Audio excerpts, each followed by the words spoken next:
Kemarin, aneh sempat jalan-jalan tuh sama keluarga ke PRJ. Pas lagi asik lihat sono sini, tiba-tiba ada yang rame-rame.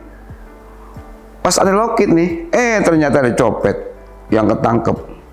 Yang ternyata pelakunya laki bini.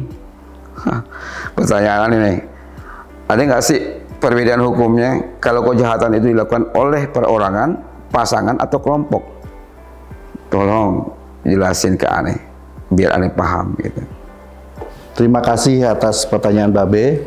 Dari pertanyaan Babe, saya bisa menangkap bahwa apa sih yang menjadi perbedaan suatu sanksi hukum terhadap pelakunya yang antara lain perorangan, pasangan, atau berkelompok yang seperti Babe tanyakan.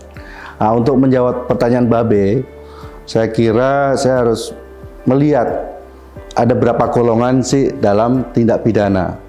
Nah, dalam tindak pidana terdapat dua golongan pelaku kejahatan, yaitu sebagai pembuat atau dader dalam bahasa Belanda ya, Be ya. Hal itu diatur dalam pasal 55 KUHP, dan pembantu pembuat yang diatur dalam pasal 56 KUHP. Dalam pasal 55 KUHP ada beberapa pelaku, yaitu antara satu sebagai pelaku utama, atau dalam bahasa Belanda mungkin Babe tahu ya. Babe kan hidup juga pada zaman Belanda waktu itu, Be ya. Jadi pelaku itu disebut juga pleger. Nah, pelaku merupakan orang yang melakukan perbuatan sendiri, yang mana perbuatan tersebut memenuhi perumusan delik. Secara formil, pembuat pelaksanaan adalah siapa yang melakukan dan menyelesaikan perbuatan terlarang tersebut, B. Sedangkan secara material, pelaku merupakan perbuatan yang dilakukan oleh seseorang yang menimbulkan akibat yang dilarang oleh undang-undang. Yang kedua, orang yang menyuruh melakukan, atau dalam bahasa Belanda sering dikenal dengan istilah doenpleger, yaitu bahwa seseorang tidak melakukan suatu perbuatannya sendiri, melainkan perbuatan tersebut terjadi dengan menyuruh orang lain untuk melakukan. Dalam melakukan perbuatan tersebut, doenpleger menggunakan perantara orang lain, dan yang digunakan sebagai perantara tersebut di depan hukum tidak dapat dimintai pertanggungjawaban. Nah, unsur-unsur yang terdapat dalam seseorang yang tidak dapat dimintai pertanggungjawaban antara lain yaitu bahwa manusia sebagai alat yang digunakan untuk melakukan kejahatan tersebut. Yang kedua itu orang yang digunakan sebagai alat tersebut melakukan atau berbuat kejahatan tersebut. Dan yang terakhir yaitu bahwa orang yang digunakan sebagai alat tersebut tidak dapat dimintai pertanggungjawaban. Nah, orang seperti apa yang tidak bisa dimintai pertanggungjawaban? Yaitu antara lain misalnya pertumbuhan jiwanya tidak sempurna. Terus yang kedua, perbuatan yang dilakukan karena adanya paksaan. Dan yang ketiga itu bahwa perbuatannya karena disesatkan oleh si yang menyuruh melakukan. Tuh. Nah, untuk pelaku yang selanjutnya yang diatur dalam pasal 55 KUHP, yaitu pelaku yang merupakan turut serta melakukan tindak pidana, atau dalam bahasa Belanda sering disebut medepleger. Medepleger merupakan orang yang dengan sengaja ikut serta melakukan suatu perbuatan.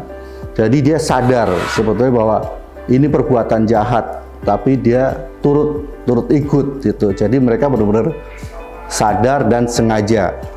Dan untuk menjadi medepleger itu ada beberapa persyaratan, yaitu dengan terpenuhi satu, secara sadar melakukan kerjasama melakukan tindak pidana.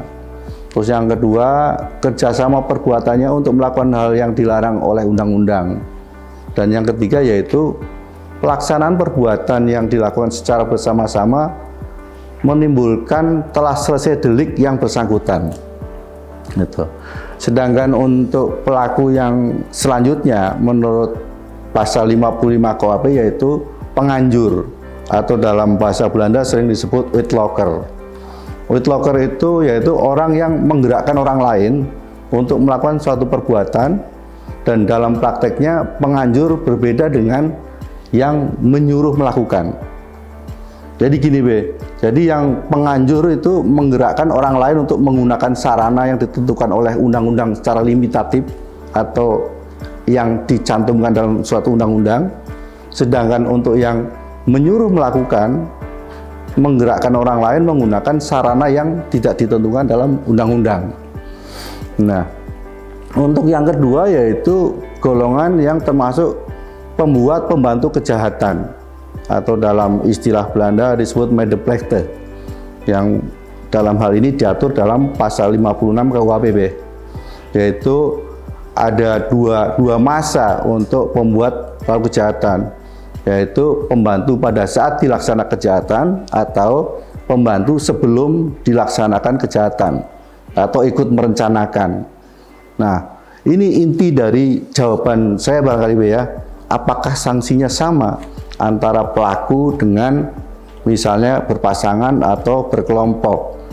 Jadi untuk sanksinya itu diatur dalam pasal 57 KUHP. Dalam hal pembantuan, maksimum pidana pokok terhadap kejahatan dikurangi sepertiga. Jadi misalnya suatu tindak kejahatan dengan ancaman hukuman 9 tahun, maka untuk yang pembantuan dan bukan pelaku utama bisa diancam dengan 6 tahun penjara.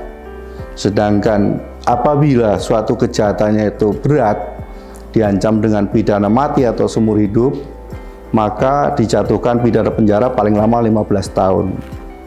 Demikian barangkali jawaban yang bisa saya sampaikan. Semoga menjawab pertanyaan Babe dan Babe tetap sehat dan semangat. Terima kasih.